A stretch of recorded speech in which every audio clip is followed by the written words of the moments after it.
RUCSU GS hit নেতা, আওয়ামী লীগের আতঙ্ক, জুলাইয়ের আইকনিক ফিগার সালাউদ্দিন আম্মার সহ রাজশাহী বিশ্ববিদ্যালয়ের শিবিরের বেশ কয়েকজন অতি গুরুত্বপূর্ণ নেতার বিরুদ্ধে মামলা করা হয়েছে, যেটা অসম্ভব ঘটনা।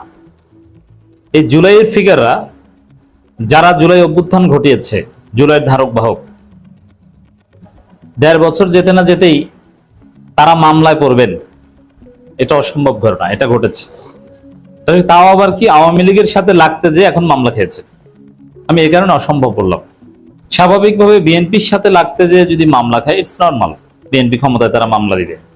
কিন্তু আওয়ামী লীগকে পিটিয়েছে, ছাত্রলীগকে পিটিয়েছে, এই জন্যে পাল্টা মামলা খেয়েছে রাকসু জিএস, সালাউদ্দিন আম্মার থেকে শুরু করে শিবিরের বেশ কয়েকজন নেতা। তো দর্শক, এই অসম্ভব ঘটনা নেপথ্যে প্রথম আলো।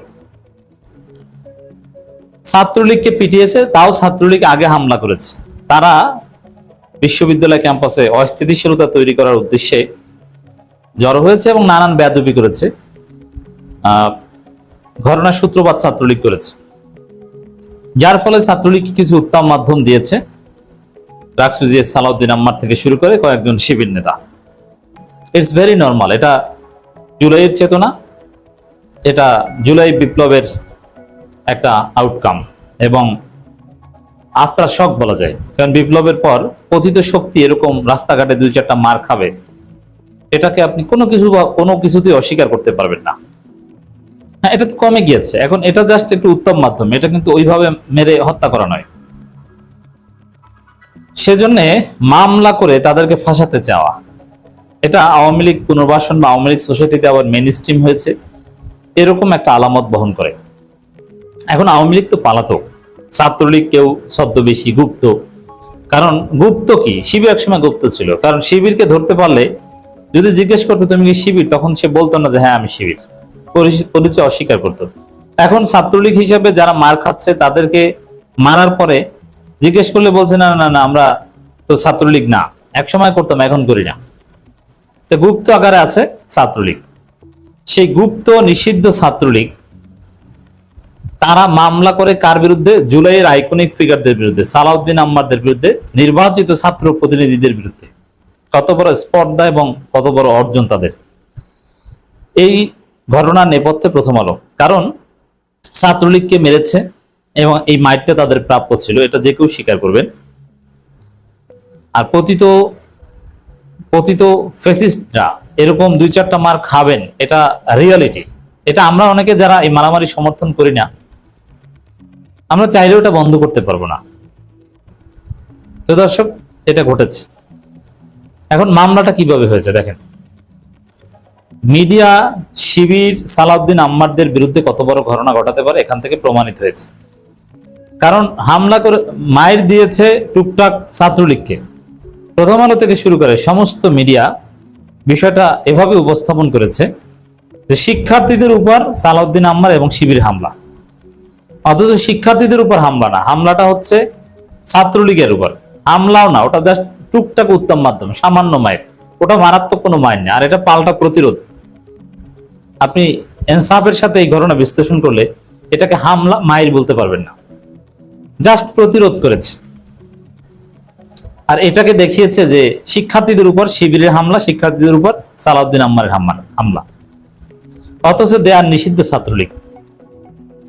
কিন্তু এইটা ম্যানুফ্যাকচার করেছে প্রথম আলো, শিক্ষার্থীদের উপর হামলা, এবং একটু পরপর রিপোর্ট করেছে সালাউদ্দিন আম্মারের বিচার চাই, সালাউদ্দিন আম্মার অতিরিক্ত বেড়েছেন, রাজশাহী বিশ্ববিদ্যালয়ের দুঃখ সালাউদ্দিন আম্মার, একের পর এক মিডিয়া রিপোর্ট করে এমন একটা পরিস্থিতি তৈরি করেছে যে এখন বিএনপিও সম্মতি দিয়েছে যে না, এখানে মামলা হওয়া দরকার। বিএনপির কনসেন্ট ছাড়া তো আর এ ধরনের মামলা নেওয়ার কোনো প্রশ্নই আসে না।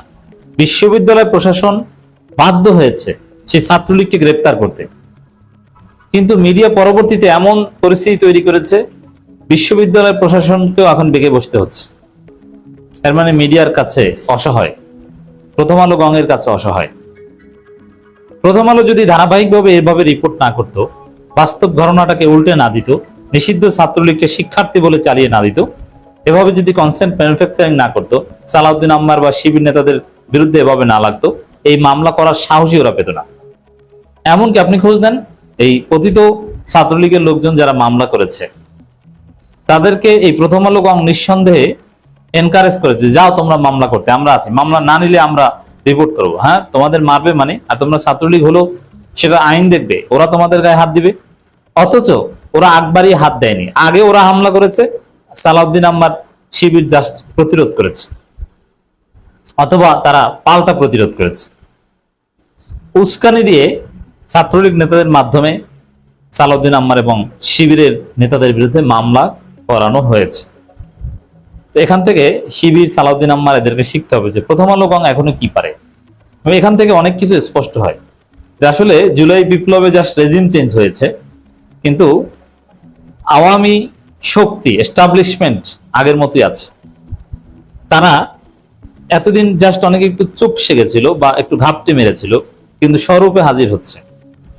তারা জামাত শিবির কোপাও, শিবিরের বিরুদ্ধে প্রোপাগান্ডা চালাও, এগুলো আগের মতোই আছে।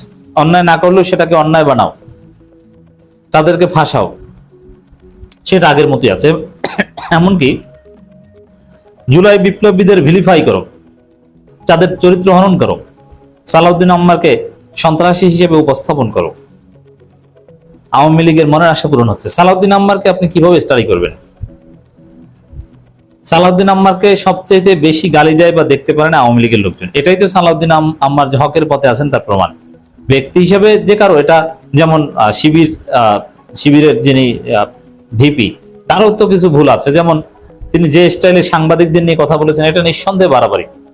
সাংবাদিকদের জড়ো করে জিজ্ঞেস করবো না, এইভাবে তিনি চার্জ করতে পারেন না। সাংবাদিকদের ভূমিকা নিয়ে প্রশ্ন তুলতে পারেন, কিন্তু তার ভাষার সমস্যা ছিল, যার ফলে পুরো সাংবাদিক সমিতি এবং সাংবাদিকরা এই সালাউদ্দিন আম্মার এবং শিবির নেতাদের বিরুদ্ধে খেপেছে, এমনকি জামাতপন্থী সাংবাদিকরাও।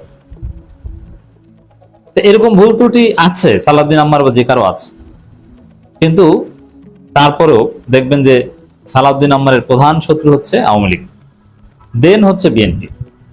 আওয়ামী লীগ যাকে প্রধান শত্রু মনে করে সে হক পথে আছে, এটা আপনি নিঃসন্দেহে ধরে নিতে পারেন।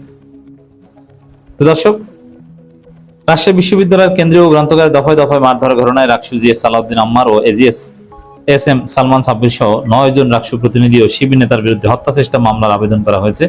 এছাড়া আরো 17-18 জনকে অজ্ঞাতনামা আসামি করে পৃথক মামলা আবেদন করা হয়েছে। মতিহার থানা আমরি আদালতের মারধরের শিকার শিক্ষার্থী মাহমুদুল হাসানের পিতা এবং এস এম আজাদুজ্জামান বাদী হয়ে আবেদনটি করেন। এগুলোর নেপথ্যে আওয়ামী লীগ কলকাঠি নাড়ছে, প্রথম আলো গং, আওয়ামী এস্টাবলিশমেন্ট বা যারা এতদিন ঘাপটি মেরেছিল তারা কলকাঠি নাড়ছে, মামলা করছে, এখন তদন্ত হচ্ছে, আরো অনেকে উস্কানি দিবে যে না এবার সালাউদ্দিন আম্মারকে একটা শিক্ষা দিতে হবে। আওয়ামী লীগ তাদের সর্বশক্তি এখানে ইনভেস্ট করবে। আমরা এই মিথ্যা মামলার, এই আওয়ামী মামলার প্রতিবাদ জানাই। এই মামলা প্রত্যাহার করতে হবে, এটা একটা টেস্ট কেস। এভাবে যদি জুলাই যোদ্ধাদের, জুলাই পন্থীদের মামলা দিয়ে আওয়ামী লীগ ফাঁসাতে পারে, সামনে দেখবেন যে কি হয়, কিভাবে বিএনপি মার খায়।